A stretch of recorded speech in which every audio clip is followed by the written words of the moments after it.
Hello everyone, I hope you are doing good, and it's second week of my training plan for my next race. And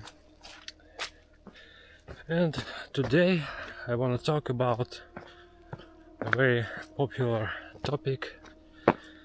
It's heart rate. As you might know, as you might guess, heart is one of the most important things in our body. Basically, heart is our engine that drives blood to muscles and delivers nutrients and oxygen and stuff like this. Honestly, I don't know really a lot of details about this process, so I'll try to be simple and I'll try to talk less about very obvious things. So, heart rate and running. Why is this important? Because when we start training,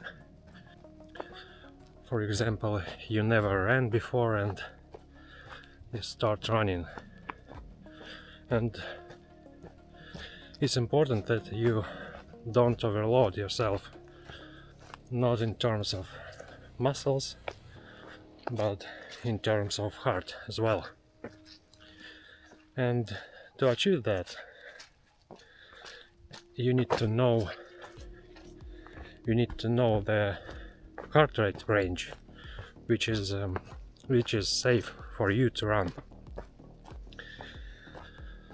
And important part to understand which heart rate is high and which is low, personally for you, is to find out which is your maximum heart rate. And there are different options to do that. There is one very inaccurate, and please don't use it ever. It's so inaccurate, you'll never know your actual maximum heart rate, I promise you. And you might have heard of it. It's 220 minus your age, and that's totally wrong. Why? Because, for example, for me, if I would calculate my maximum heart rate, I would get around 180, and while my actual maximum heart rate is 203. How I found out which maximum heart rate I have? Well, I achieved this heart rate a couple of weeks ago on my interval training. So, maximum heart rate is basically the highest heart rate you ever saw in, let's say, the last couple of months on your devices.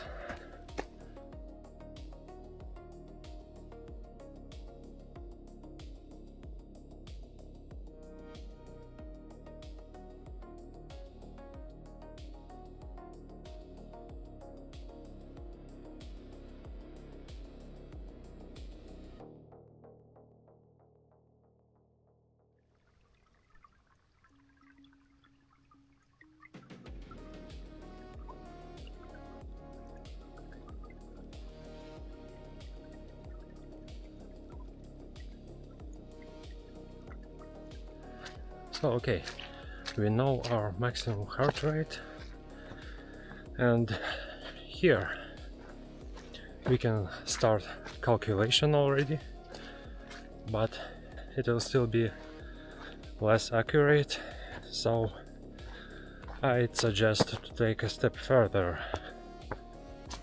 And the second important number is resting heart rate. What is that?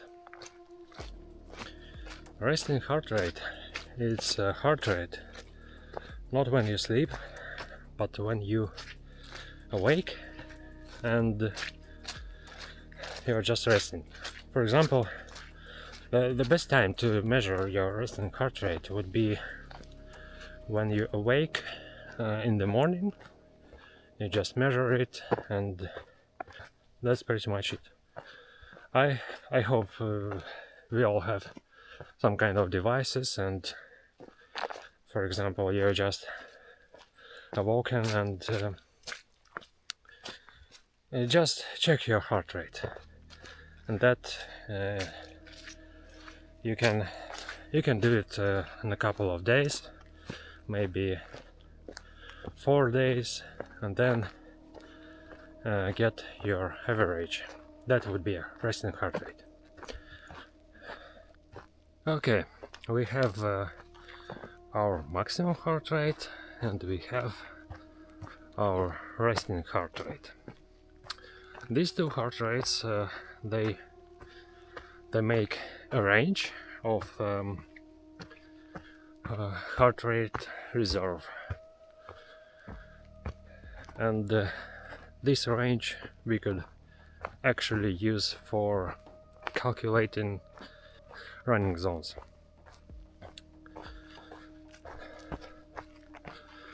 What are the running zones? If you never heard about them, it's basically a level of intensity of how you're working out.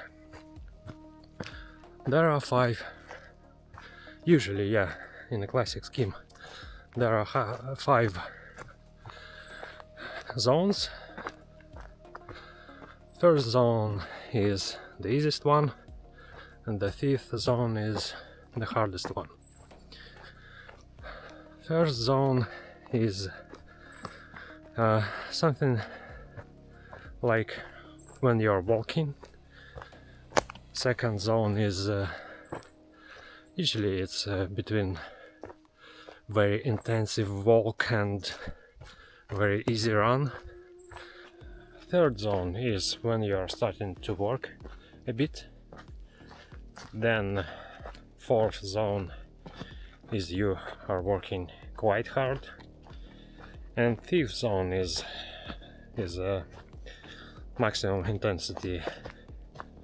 You can't physically spend too much time in 5th zone. What's the best zone to run in? Again, it depends on your goals, and if you're just maintaining your fitness level just for the general health, I would say it would be enough to work in a second zone. And it is a really easy one.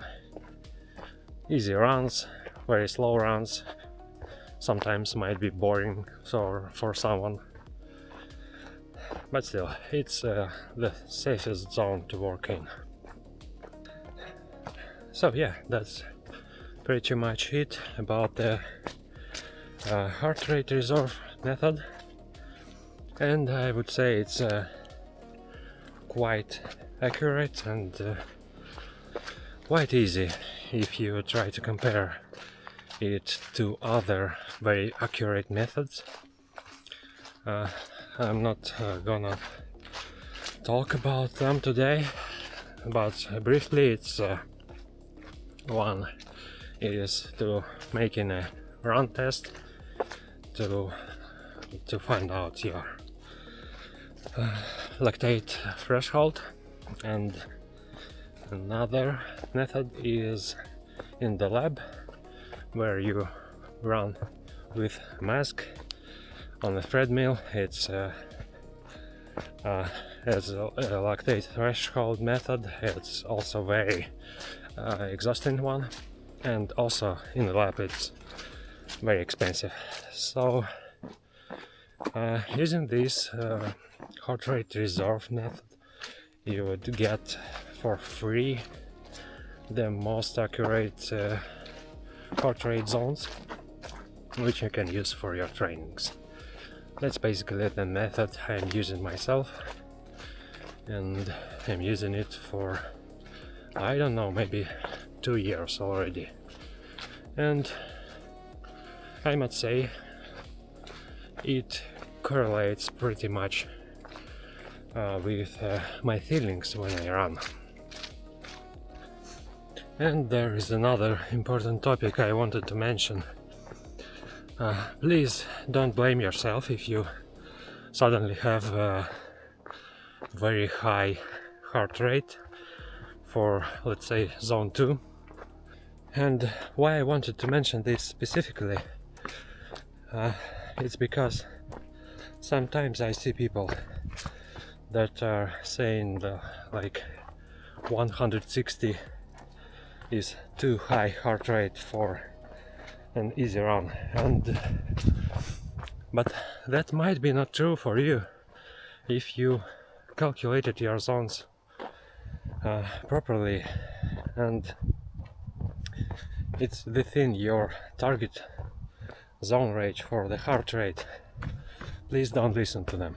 It's just we all build differently, and what's high for one person might be low for another person. Just keep working in the target zone. And to make your life a bit easier, I prepared a small calculator where you can use all 3 methods which we talked about today. So maximum heart rate using the age formula, then the real maximum heart rate, and maximum heart rate and resting heart rate. So once you input your values, you will see your zones calculated automatically and you can just use them. So good luck with that.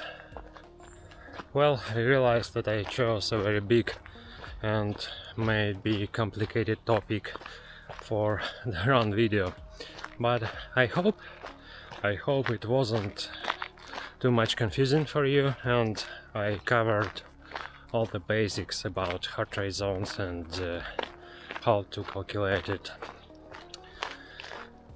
And I'll continue my training. It's 10k in. I was planning to do 20 today, maybe a little bit more,